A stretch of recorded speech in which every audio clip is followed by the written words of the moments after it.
Hey everyone. Okay, so I'm in my gym room right now. I just finished a workout with my workout partner. We had a great workout, it was awesome. And because I was doing it online, I decided to have a look on my laptop in emails and things like that just to update really quickly before moving on with my day because most of my things are like planned back to back.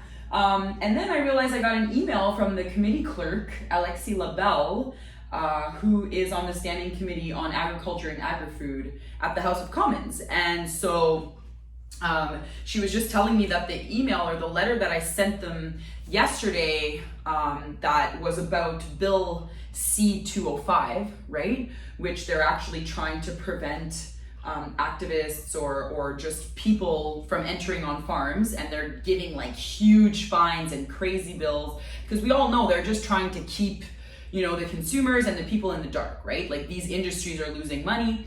So anyway, they couldn't open my file. So I thought it was really cool that she sent me an email to tell me they couldn't open it. So I went back, she asked me if I could send it in a PDF or Word format. So I changed everything up. I did it on my laptop instead of sending it through my phone. And I sent this letter, and I wanted to read this letter to you guys just to understand a little bit how I stand on the subject, but how I think most of us do stand on the subject. And I think, just a lot of people are kept in the dark, and those that are not, well, I mean, we just need to help educate them a little bit more because I don't think anyone would ever agree with any of this. And even what's happening in animal agriculture, like if everyone had the proper information and they actually knew what they could do for themselves, because it's always about like me, my, I, if they knew what they could do for themselves, for their own health, and knowing that then it also contributes to the health of our planet and of the animals, then why would someone make those decisions, right? To continue to make themselves sick and to continue to destroy the environment and to continue to keep animals in suffering. Like it makes no sense. So I wrote, in regards to Bill C-205, right? That's about it's in the second reading and everything. So it could potentially become a thing, which is another ag-gag law that is absolutely ridiculous. And that is just, it's abhorrent.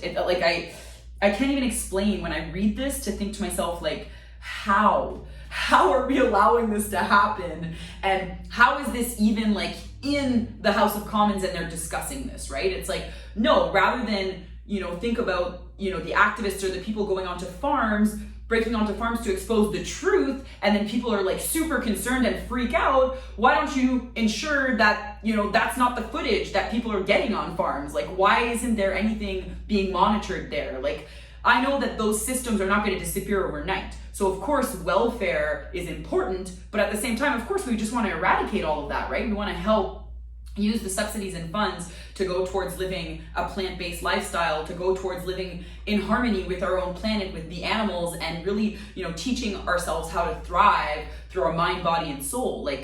Anyway. Okay, let me just write the letter, otherwise I will never shut up. So let me read the letter. So first I said, isn't it already an offense to trespass on farms and to harm or poison animals? Because that's what this bill is about, right?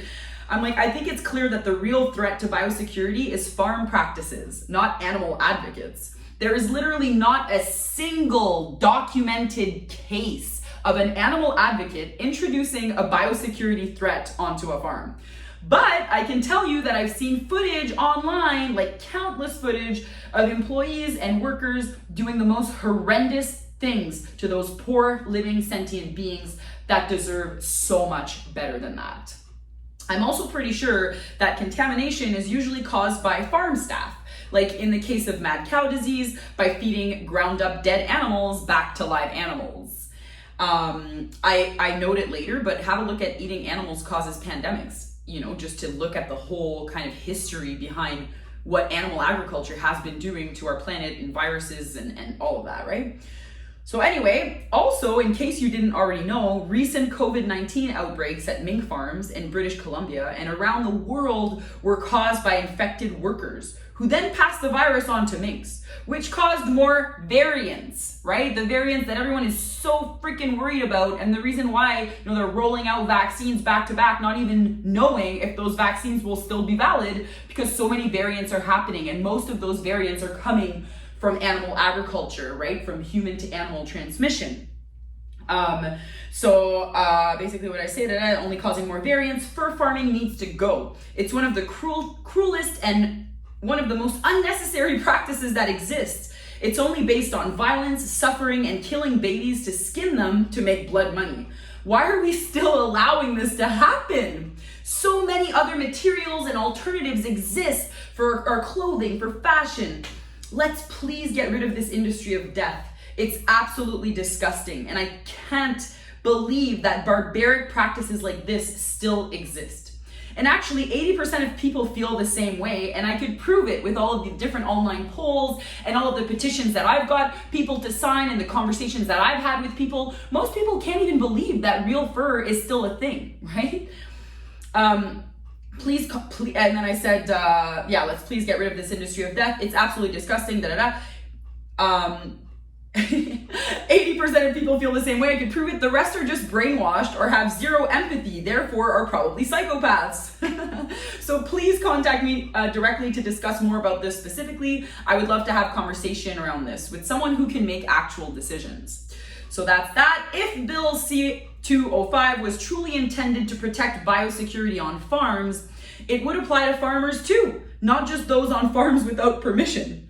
Instead of cracking down on peaceful protesters, the federal government could regulate and monitor animal welfare conditions on farms. Kind of like saying what I was saying previously. Of course, we want to eradicate it all, but in the meantime, really, you're going to try and give fines to people going onto farms without permission, exposing the truth, rather than giving fines to people that are keeping these animals in suffering behind closed doors and treating them abhorrently? Like it makes no sense. And then you're eating that? Like, you are what you eat. Anyway. Animal welfare is a matter of intense public concern and is super important to address. Yet there are no federal or provincial animal welfare regulations protecting animals on farms. Okay? The federal government only regulates transport and slaughter, leaving animals in the dark from the moment they're born until the day they're trucked to slaughter to be killed. And it's clear that the farming industry largely makes its own rules. How is that allowed? We're talking of living, sentient beings that are just like us. They might not be able to speak English or to express themselves in that way, but they can certainly scream, cry, feel pain, and they want to be free and with their families. They don't want to be raised to live in permanent lockdown or treated like products that end up on the shelves. Just like us. Just like us. No one would want this, right? No one that can breathe and has a central nervous system and eyes. Like, no one would want this. Why are we doing this? That's not only embarrassing, but also sickening for the animals. How can we treat living sentient beings with such disregard and lack of care or interest? They need rights. What we are doing is not okay, and everyone knows that. Everyone knows that, right? Like, don't put your head in the ground and bury it. Don't walk away. Don't turn the other way. Like, know that what we're doing right now is ridiculous, and these animals need rights. What we're doing is not okay, and we can make some easy changes, but not by passing this bill that is an absolute aggression and a huge slap in the face. Ask yourself, what do these industries have to hide? Exactly. People trespass on farms because the government does not only proactively monitor animal welfare conditions on farms. People trespass on farms because the government does not proactively monitor animal welfare conditions on farms. So this is one of the only ways citizens can see the actual conditions. Bill C-205 is supposedly meant to protect biosecurity on farms.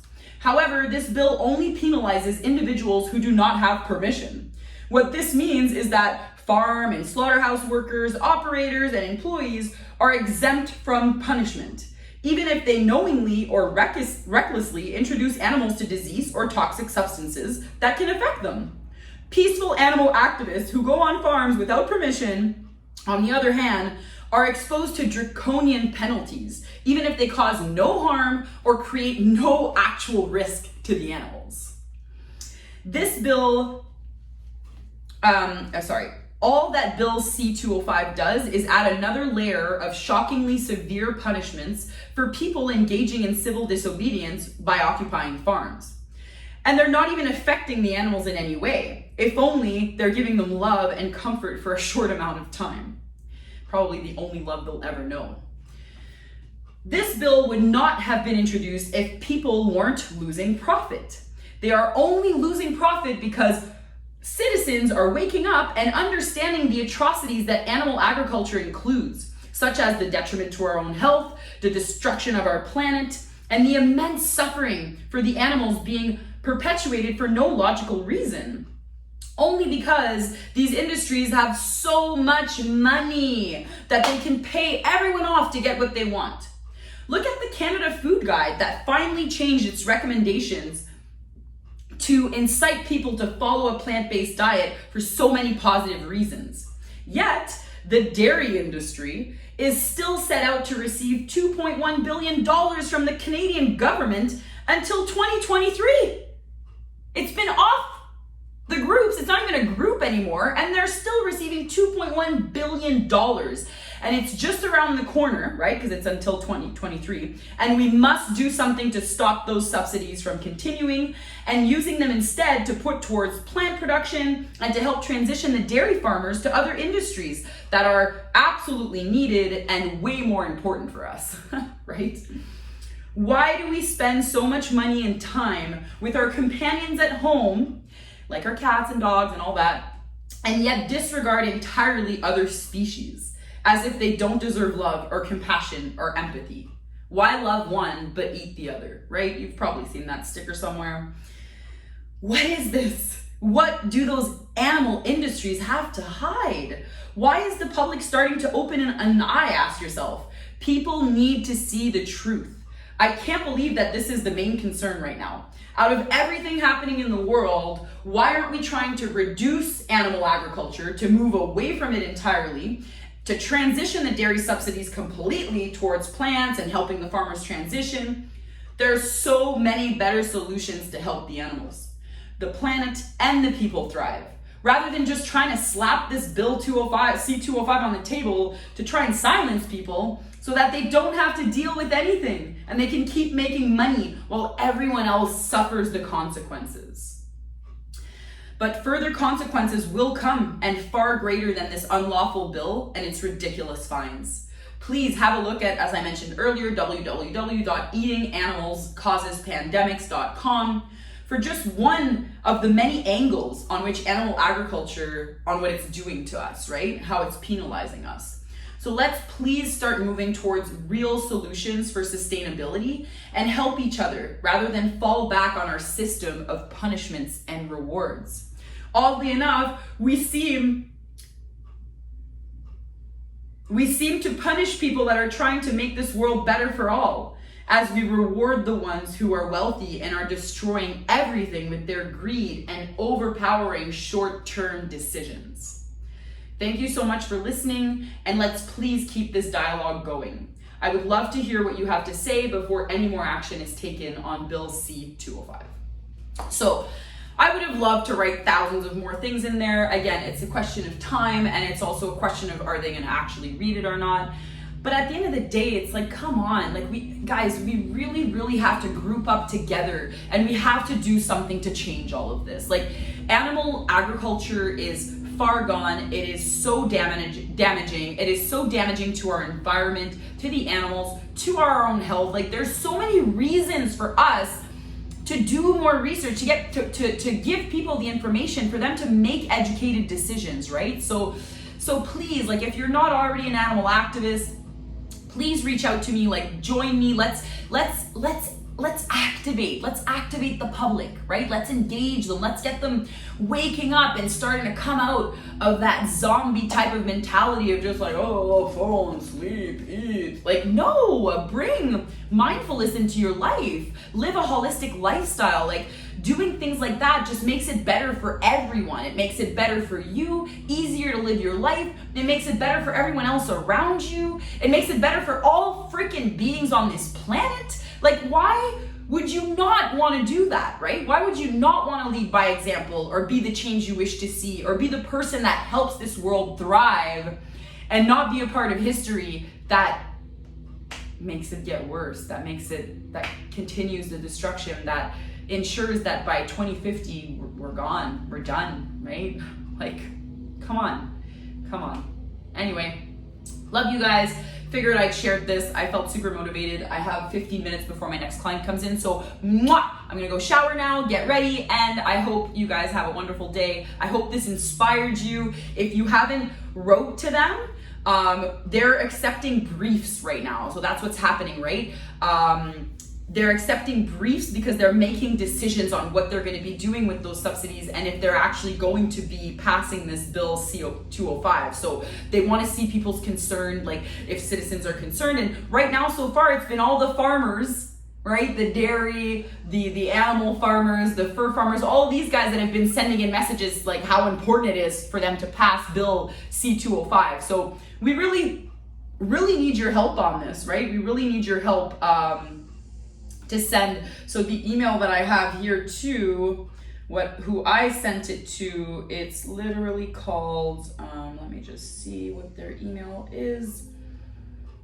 She sent me, it's agri@parle.gc.ca. It's like French, so it's agri, A-G-R-I @PARL.gc.ca.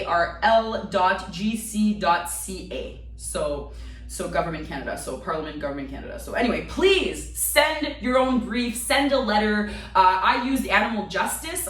They had written somewhat of a brief. They showed all of the important points, and I used all of that, and then I made it my own. So, you know, it didn't take me too long because I didn't have to go do all these researches, all that. Like, I knew this information already, but I also was able to have it all in like, on points with Animal Justice, and then I was able to edit that. So please be a part of history, in a positive way for every being on this planet.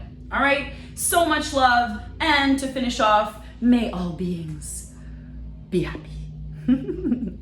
Peace out, you guys.